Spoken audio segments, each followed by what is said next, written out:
Mercedes has been in the center of attention yet again, but for all the wrong reasons. The F1 teams have filed a complaint to the FIA regarding the active aero on the W17, and it seems that the silver arrows will be under heavy investigation by the governing body. The topic is the front wing, and Mercedes will have a lot of explaining to do now that there is video footage against them. But is this actually illegal? Or have Mercedes found a clever way of bending the rules to the absolute maximum? While the majority of the F1 fans believe that Mercedes gained their advantage from the power unit inside the W17, it seems like the eyes of the media and the experts are now focused on another area, the front wing. After the Chinese GP, all 12 teams were required by regulation to make their designs public, and this allowed both the FIA and the teams to review the concepts that are developed on the single-seaters. And a team that caught the attention the most is Mercedes, because of their potential two-phase operating manner of the front wing.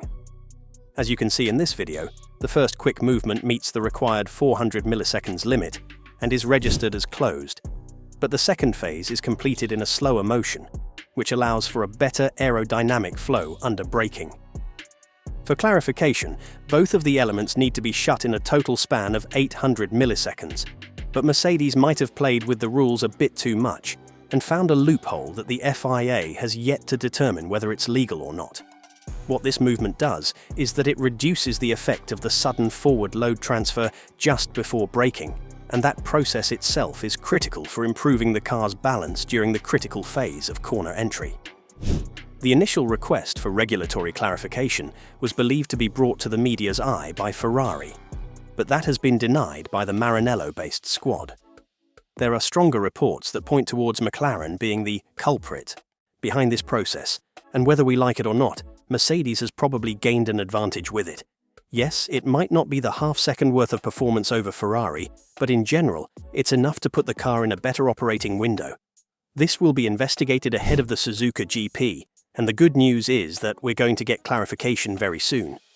But the pressure on the FIA is huge.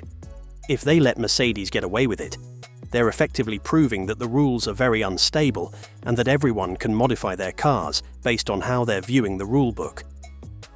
The general belief is very clear. There is an aero mode that goes on and off. When it's off, the front wing should be closed, and when it's on, it should be opened, with the closing process taking 800 milliseconds for both phases. There is no phase that suggests there is an in-between mode like we've seen with Mercedes' car in China, and quite frankly, that mode is giving them a lot of stability under braking. But this is also showing us one very important thing about Mercedes and why they're on the top of their game for so long. They're constantly developing certain things that other teams are either too afraid of or just have no idea how to exploit. Titles are won in the grey areas, and Mercedes, for one, have excelled in this part for a very long period of time. Therefore, I believe both Russell and Antonelli have been relying on a design that is pushing the rulebook to the absolute maximum. Again, it's up to the FIA to prove whether something is illegal here, and now that the compression rate is under investigation as well, Mercedes have caught a lot of fire from their rivals. It was to be expected considering the fact they're miles ahead of the other teams, and they've won all 3 racing events so far, 2 races and 1 sprint. So when you can't catch them on the track, you have to look for alternatives elsewhere. A question mark comes from the fact that McLaren was the team that caused these investigation processes. Instead of focusing on starting a race and competing for points, the Woking-based squad are looking at their competition and seeking validity for different parts of their cars. I'm not saying this is wrong, but when you have so many bigger issues on your plate, and when the defense of your championship started in a very poor manner, I highly doubt that Mercedes should be on the top of your list. Either way, they could have given the Silver Arrows a big headache ahead of the Japanese GP for all the right reasons. Let's not forget the fact that they are still unhappy with the performance of the Mercedes engine, while Antonelli and Russell are up there dominating. What is also very important to pay attention to is the speed with which the FIA will intervene. When it comes to Ferrari and their start advantage due to the smaller turbocharger fitted on their car, the governing body intervened immediately. I wonder, whether that same policy will be applied to Mercedes' front wing. But considering the fact that they have been rather bipolar in terms of bringing justice measurements for different teams on the grid, there is room for doubt regarding the verdict for Mercedes. And again, we come back to the topic of monotonous domination. The last thing that the FIA and the F1 fans want right now is to see one team being way ahead of the rest and repeat the 2014 and 2022 cycles. Even though in 2022, it didn't take as long for the other teams to catch up as it did for the turbo hybrid era. Nevertheless, the goal now is to make racing more competitive.